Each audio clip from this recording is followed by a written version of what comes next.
Okay, so today what we are going to do is replace the Speedo cable on Kawasaki KMX 125.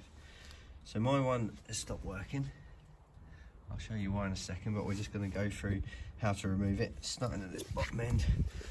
This is the Speedo drive that the cable inserts into. I'm going to give that a whizzy whiz. So it just unscrews. You'll see that that's just threaded on the housing of the Speedo drive, and that sort of sits on top and winds in. So this is how I know mine's broken, because it snapped off. It's meant to have, and then like that. Can you see that? It's like a hooked end. Oh wow, I'll show you that better in a second. That slides into the Speedo drive, which rotates, spins the cable, which transmits all the way up to the clock up the top. So next up, what we're going to do is undo this one, 10mm, with a cheeky socket. Suck it to me, suck it to me.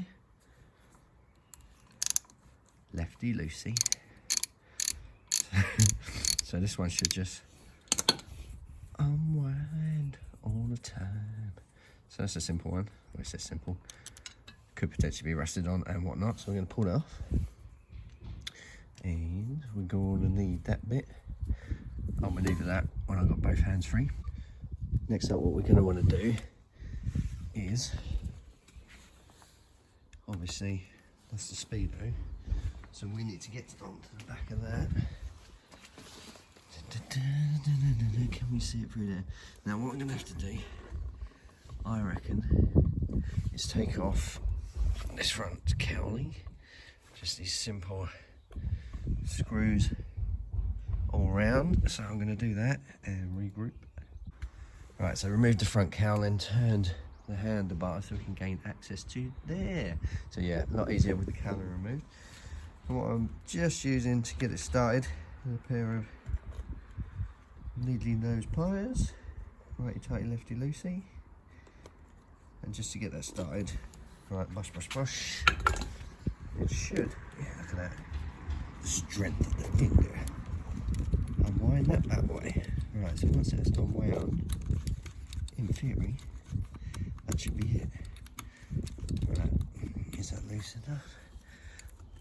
Oh, it's fiddly. Right, that's clean.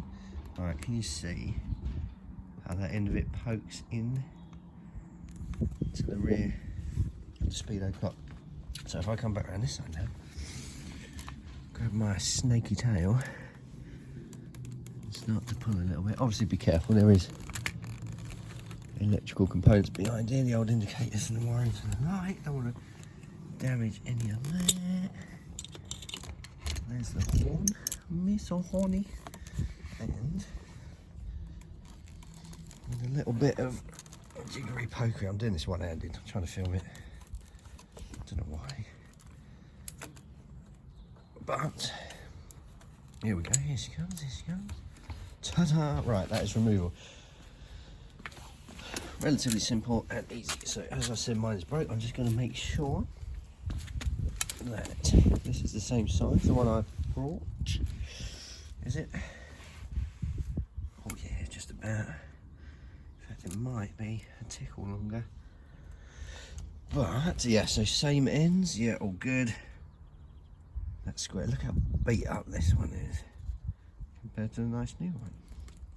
And the other end is, yeah, missing there. As you can see, that end has got a fork, and I can show you where that goes into. And I wonder if you can see it rotate, so I'm going to try and spin it. Can you see it there whizzing around? So as the wheel turns, that bit turns, drives the coggy gear and turns that, rotates the cable all the way up to the top. Installation is going to be the same. I've got to swap over this bracket onto the new cable, insert both ends, and I'm just going to make sure that that goes in there nicely and do it all up. So yeah, you probably don't need to see the reverse of that, putting that all back together. But simple deal, DIY. If your cable snaps, that's what you got to do to fix it. jobs are good and catch you later. Right, ever so quickly, I just wanted to point out a top tip. So starting from the bottom end, reassembly, just to make sure you've got it located correctly, have the other end sticking out. And what you can do is just, oh, come back here, will you? Right, there we go. Oh, I don't know if you see it too well on camera, but what I'm going to do is just roll the bike. Can you see it spinning? Obviously, if it wasn't located correctly, that wouldn't spin. Hopefully you can see that. I'm trying to do it one-handed, pushing the bike